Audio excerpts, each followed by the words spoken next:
નમસ્કાર દર્શક મિત્રો, કરુણા ટોક્સમાં આપનું સ્વાગત છે. વંદે ગો માતરમ. દોસ્તો, ઘણી વખત આપણે એવું વિચારતા હોઈએ કે મારે તો ઘણું બધું દાન કરવું છે, પણ મારી પાસે એટલા ક્યાં પૈસા છે, મારું તો ગુજરાન માંડ ચાલે છે, અથવા તો મારા પરિવાર પૂરતું માંડ કમાઈ શકું છે, એમાં હું કેવી રીતે દાન કરું? તો દાન માત્ર પૈસાથી જ કરવું એવું જરૂરી નથી. બધાએ પૈસાનું દાન કરશે તો બીજું દાન કોણ કરશે? અથવા તો બધાએ પૈસાનું દાન કેવી રીતે કરી શકે? તો એવું જરૂરી નથી અને શક્ય પણ નથી. અનેક પ્રકારના દાન છે. તમે તમારી બુદ્ધિથી કોઈને માર્ગદર્શન આપો છો, એ પણ દાન છે. તમે શિક્ષિત વ્યક્તિ છો અને કોઈને બાળકોને શીખવાડો છો, તો એ પણ એક પ્રકારનું દાન છે. ઘણી પ્રકારના દાન છે. એમાં એક દાન છે સમયનું દાન. તમે બીજા માટે સમય આપો. તમે કાંઈ બીજું કરી નથી શકતા, પણ કોઈને સમય આપો છો ને, એ પણ એક મારી દ્રષ્ટિએ મોટું દાન છે. આ વાત હું એટલા માટે કરું છું કે રાજકોટમાં એક એવા બેન છે, એમનું નામ છે નુસરતબેન કાદરી, અને એ સમયનું દાન આપે છે. એક સરસ મજાનો જે પ્રોજેક્ટ આપણે ત્યાં ચાલે છે, ખેડૂત હાટનો, દર રવિવારે ભરાય છે, અલગ અલગ જગ્યાએ હોય છે. હવે અત્યારે બાલભવન રેસકોર્સમાં હોય છે. તો ત્યાં નુસરતબેન છે, નિસ્વાર્થ ભાવે સમયનું દાન આપે છે, કે ત્યાં જે વ્યવસ્થા હોય છે, વસ્તુ હોય છે, ત્યાં સાફ સફાઈ કરવી, બીજા ખેડૂતો આવ્યા હોય એને મદદ કરવી, બહેનો આવ્યા હોય એને મદદ કરવી. તો નુસરતબેન અત્યારે મારી સાથે સ્ટુડિયોમાં ઉપસ્થિત છે, અને ખેડૂત આર્ટના પ્રણેતા એટલે કે નવરંગ નેચર ક્લબના સ્થાપક અને જાણીતા પર્યાવરણવિદ વીડી બાલાસાહેબ પણ સ્ટુડિયોમાં ઉપસ્થિત છે. બાલાસાહેબ નુસરતબેનને આ પ્રકારનું દાન કરે છે એટલે અહીં સ્ટુડિયો સુધી લાવ્યા છે. બાલાસાહેબ, નુસરતબેન, આપનું સ્વાગત છે. નમસ્તે. બાલાસાહેબ, સૌથી પહેલા મારે તમને પૂછવું છે કે નુસરતબેન પહેલી વાર ક્યારે ખેડૂત આર્ટમાં આવ્યા, અથવા તો તમે એને ક્યારે જોયા કે ત્યાં આ પ્રકારનું સમયનું દાન કરવા, સેવા કરવા માટે આવે છે? ખાસ તો ફૂલછાપમાં અમે ખેડૂત આર્ટ શરૂ કરી હતી જી. તો ત્યાં લીંબસિયાભાઈ અમારા મિત્ર અને વિવિધ જાતના પાવડરો બનાવે. અચ્છા.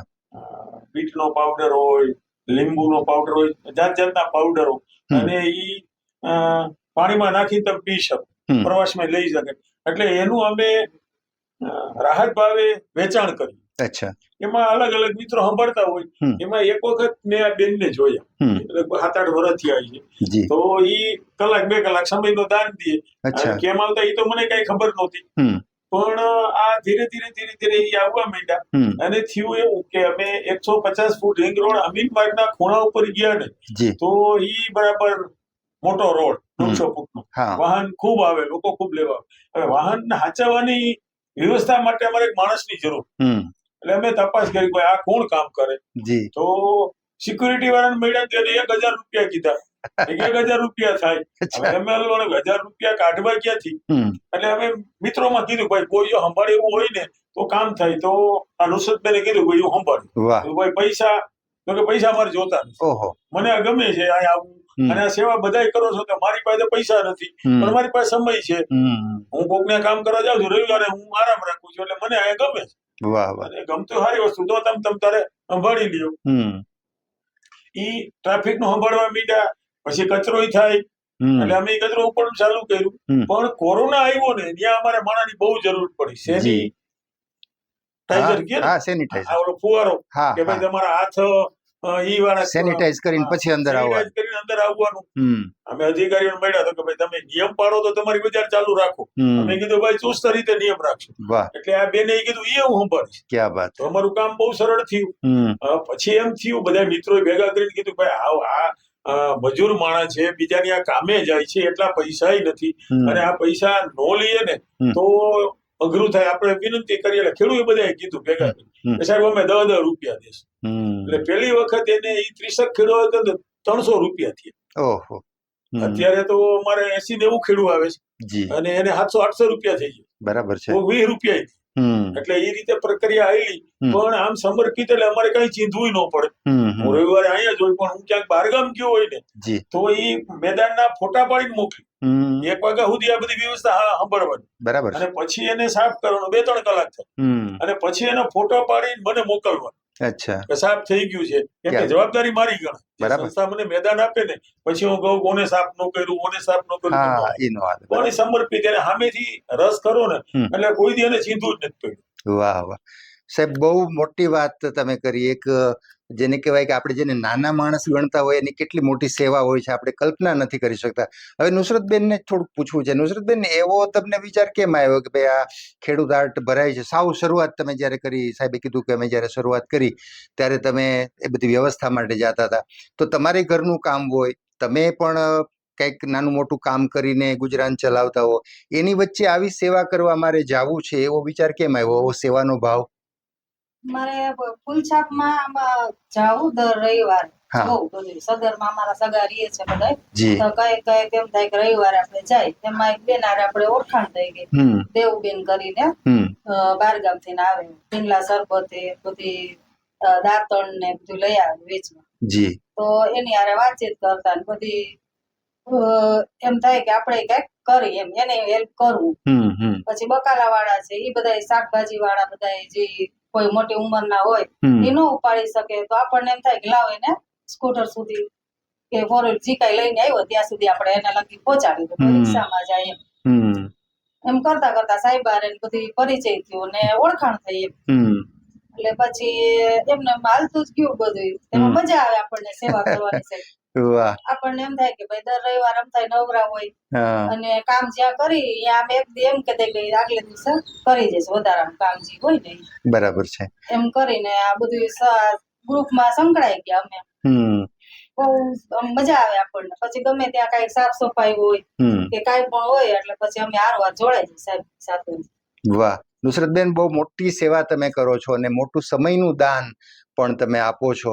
અને ખાસ કરીને આ પ્રકારની જે પ્રવૃત્તિ છે જ્યાં ઓરિજિનલ વસ્તુ વેચાય છે, જ્યાં ઓર્ગેનિક વસ્તુ વેચાય છે, એટલે લોકો જે સાચું લોકો સુધી પહોંચે, સાચી વસ્તુ પહોંચે, એને માટે સેવા કરો છો, એટલે એ પણ બહુ મોટી વાત છે. અને પાછું નિસ્વાર્થ ભાવે શરૂઆત કરી, પછી ભલે 2 પૈસા આપણને મળે એ સ્વાભાવિક છે, પણ નિસ્વાર્થ ભાવે સેવા તમે શરૂ કરી અને અહીં સુધી પહોંચ્યા. સાહેબ, થોડુંક પૂછવું છે કે આમ જનરલી ખેડૂત આર્ટમાં તમે કીધું 80-90 ખેડૂતો અત્યારે આવે છે, પણ આવા સેવાભાવી લોકો, નુસરતબેન જેવા સેવાભાવી લોકો સામાન્ય રીતે આટલા વર્ષથી તમે ચલાવો છો, તો સમયાંતરે મળતા રહેતા હોય છે?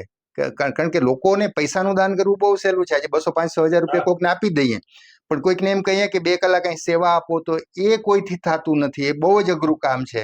તો તમને આવા ખેડૂત આર્ટમાં સેવાભાવી લોકો મળતા રહેતા હોય છે કે બહુ ઓછા મળે છે?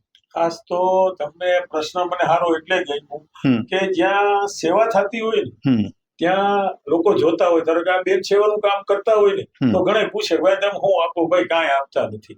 તો અમારે અત્યારે 5-6 જણા એવી ટીમ થઈ ગઈ છે કે નિયમિત આવે. એક ઇન્કમ ટેક્સ ના ઓફિસર છે, નામ તો હું ભૂલી ગયો છું, પણ ઉનાળામાં દર રવિવારે ઈ છાશ લઈને આવે. અચ્છા. કાગળના ગ્લાસ હોય અને જે અમારા ખેડૂતો વેચતા હોય ને એને ફરી ફરીને બધાની છાશ પીવડાવે. અચ્છા. રવિવાર ઉનાળો આખો. એટલે એ એક સેવા થઈ ગઈ. બીજું અમારે ઉર્વેશભાઈ છે, નવનીત અગ્રવતભાઈ છે, અર્જુનભાઈ ડાંગર છે, એવા મિત્રો નિયમિત આવે કે સાહેબ કામકાજ હોય તો કે જો જીતુભાઈ છે વિશ્વનિડમ, એ બધા આવે ને તો શું થાય કે અમે ખેડૂતોને મળીએ કે ભાઈ તમારે જરૂર હોય. પછી બીજું અમે એ કરીએ કે આ મિત્રો આવે તો એ રીતે મદદ કરે કે કોક ને કોક વસ્તુ ચોરી જતા હોય, બહુ ગીરદી હોય ને શાકભાજીમાં ચોરી જતા, તો એનું ધ્યાન રાખવા માટે આવે, અમને ચા પાણી પીવડાવવા આવે, વાતો કરે. અને એ રીતે આ છે ને ધીમી પ્રક્રિયા છે સેવાની. પણ અત્યારે અમારે નવરંગ નેચર ક્લબમાં 8-10 મિત્રો એવા છે કે નિયમિત આવે, એકબીજાને પ્રોત્સાહન આપે. ધારો કે આ બેનનું એવું થાય કે આ સેવા કરીને એટલે અમારે ખેડૂતો આવે, બધા ખેડૂતો જ હોય, તો એ અનાજની મદદ કરે. મને એકવાર પૂછ્યું એને 4-5 વર્ષ પહેલા, લાલજીભાઈ કરી છે કટેશિયા, કે સાહેબ આ તો અમે શાકભાજી તેમ થોડા જ આપીએ, અને આ સંતોષી બેન કોઈ પાસે બહુ માગે નહીં, ઓલા સામેથી દઈએ તો જ લઈએ. એટલે મને એને કીધું મને કે અમારી ઈચ્છા છે થોડુંક અનાજ આપીએ તો કોઈ 10 કિલો, કોઈ 20 કિલો ઘઉં લઈ આવે, બાજરો થાય તો બાજરો લઈ આવે. બરાબર. એટલે જે માણસ સેવા કરે ને એને સામેના માણસને ઈચ્છા થાય કઈક સામેથી આપવાની. બરાબર. જો માગો તો તમને બહુ દઈએ નહીં. એટલે અમારી ત્યાં એક સરસ ટીમ થઈ ગઈ છે. 5-6 બહેનો એવા આવે છે કે શ્રી રવિશંકર મહારાજનો જન્મદિવસ હોય ને, હિંડોચા બેન છે, તો એ દર વર્ષે 10 છત્રીઓ લઈ આવે. અચ્છા. એના ગુરુજીના જન્મદિવસની ઉજવણીના ભાગરૂપે આ વખતે આવ્યા હતા. અને જે લોકો છત્રી ન લઈ હગ્યા હોય, જે ખેડૂત આવે ને બધા પાસે છત્રી ન હોય, બરાબર. હા, નાની નાની વસ્તુ વેચતા હોય તો એને છત્રી 1200 ની આવે, પોસાય નહીં. તો આજ ફેરે એને દર વર્ષે છત્રીઓ આપે, 8-10. અચ્છા. એવા અલગ અલગ મિત્રો આવ્યા છે. હમણાં એક ભાઈ મને પૂછતા હતા, પીછિયાના વતની છે, એ આવે જૈન સમાજમાંથી, નામ તો ભૂલી ગયો છે, કે સાહેબ મારે 2-3 છત્રી આપી છે, તમે ગોતી રાખજો કોને આપી. એટલે અમારે ત્યાં છે ને આખું સેવાનું માધ્યમ થઈ ગયું છે. પછી અમે એવું કરીએ કે મહિનામાં એકાદી વખત બાલભવનમાં સાફ સફાઈ કરીએ, અલગ અલગ ધાર્મિક મંદિરો હોય ત્યાં ભેગા થઈ જઈએ, અને પછી એને વિનંતી કરીએ, ભાઈ અમે એકવાર સાફ કરવા આવ્યા છીએ, તમે સાચવજો. ક્યાંય વૃક્ષારોપણનું કામ હોય, પછી આંબાનું વિતરણ હોય, ત્યારે મિત્રો મદદમાં આવે, કેમ કે ત્યારે બહુ પ્રેશર હોય, ખેડૂતો લેવા જાજા આવતા હોય. એટલે જ્યાં પણ સેવા થતી હોય છે ને, ત્યાં ધીમે ધીમે લોકો શીખતા હોય છે. વાહ, ખૂબ સરસ. નુસરતબેન, તમે અહીંયા આટલા વર્ષથી સેવા આપો છો ખેડૂત હાટમાં, ત્યાં જે વસ્તુ વેચાતી હોય છે એ ઓર્ગેનિક અને લોકોને સાચું ખવડાવવું એ પ્રકારની ભાવના હોય છે ખેડૂતોની, આયોજકોની, અને એવા લોકો જ લેવા આવે છે કે જેને ભાઈ ઓર્ગેનિક જેવી વસ્તુ લેવી છે અથવા તો જે શુદ્ધ વસ્તુ લેવી છે. તો તમારો અનુભવ 7-8 વર્ષનો શું કે છે? લોકોને ભલે 1 રૂપિયો મોંઘું પડે પણ લેવું છે સાચું એવી ભાવના હોય છે. દાખલા તરીકે મધ છે, તો મધ બજારમાં બહુ જ રંગવાળું ને કેમિકલ વાળું મળે છે, ને ત્યાં જે મળે છે તો એ આપણે કહેવાય કે ગેરંટેડ મધ મળે છે. તો લોકોને ભલે 2 રૂપિયા મોંઘું પડે, જોકે મોંઘું નથી હોતું અને શરીર માટે ફાયદારૂપ જ હોય છે, પણ તમે 7-8 વર્ષમાં જોયું છે, 10 વર્ષમાં ત્યાં આ સેવામાં જાઓ છો, કે લોકો સાચી વસ્તુ માટે ક્યાંય પણ ધક્કો ખાવા તૈયાર છે? હા સાહેબ, પૂછતા મારા નંબર હોય, કઈક એવું હોય, અમારે કોઈ કારણસર માર્કેટ બંધ હોય એટલે ફોન કરીને પૂછે કે બેન અમારે અહીંયા આવવાનું છે, આ તે ઘણા એવા હોય આપણને લેડીઝ જેન્ટ્સ બધા આપણને કેતા હોય એમ કે ક્યાં ભરાર હમણાં હજી આ મનમાં કે આ લોકો બંધ કરી દીધું તો એમાં થોડાક અમે બધા હેરાન થઈ ગયા, તો બધા પૂછતા હતા. બરાબર છે. એટલે ગોતતા હોય સાહેબ ને ખુદ ને ફોન કરે, અમને કે નંબર લાવો, મેં ઘરેથી મધ લઈ જાય, પણ પછી ઘરેથી તો આપણે શક્ય નથી હોતું. સ્થળ નક્કી કરેલું ત્યાંથી જ લેવાનું રે. માર્ગ હોય કે પછી અહીંયા આપણે બાલભવનમાં અત્યારે આપણે ચાલુ છે. જી. અચ્છા નુસરતબેન, તમે સમય કેમ કાઢી લ્યો છો? તમારે ઘરનું કામ હશે, તમારે તમારું પોતાનું કંઈક વ્યવસાય હશે, તમે નાનું મોટું કામ કરો છો, કારણ કે ગુજરાત માટે તો કંઈક આપણે કામ કરવું જ પડે. તો એની વચ્ચેથી સેવાનો સમય કાઢવો એક સ્ત્રી માટે, ગૃહિણી માટે, એ બહુ અઘરું હોય છે. તમે કેવી રીતે સમય કાઢી લ્યો છો?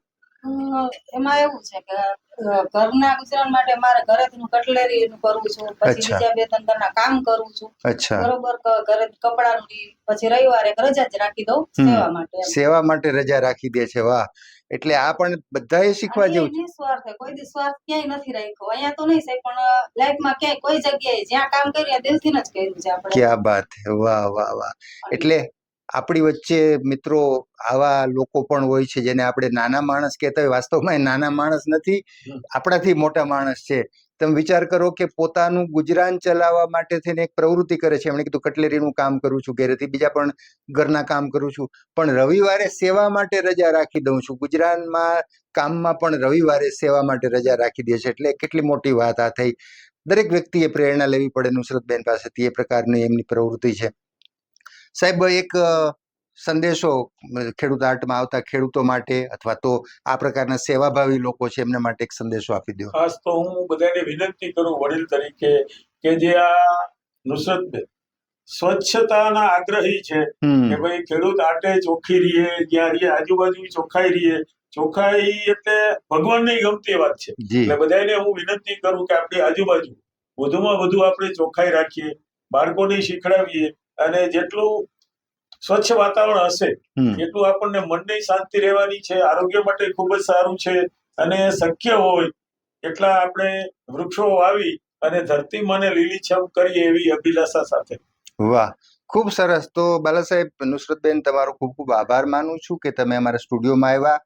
નુસરતબેન, તમે સરસ મજાની વાતો કરી. સાહેબ, તમે પણ સરસ વાતો કરી. અને ખાસ કરીને નુસરતબેન કદાચ ઓછું ભણ્યા હશે એટલે એને કદાચ થોડું ઘણું બોલતા ઓછું આવડતું હશે, અથવા તો સ્ટુડિયોમાં ક્યારેય ના આવ્યા હોય એટલે થોડુંક એના મનમાં પેલું હોય, પણ એમની જે વાતોમાં સચ્ચાઈ છે અથવા તો જે કામ કરે છે સેવાનું, એમાં કોઈ જાતની ભેળસેળ નથી. સંપૂર્ણપણે શુદ્ધ દિલથી લોક સેવા કરે છે અને આ પ્રકારનું સમયનું દાન આપે છે, એટલે મારી દ્રષ્ટિએ બહુ મોટી વાત છે. આપણે સૌએ એમાંથી પ્રેરણા લેવી જોઈએ.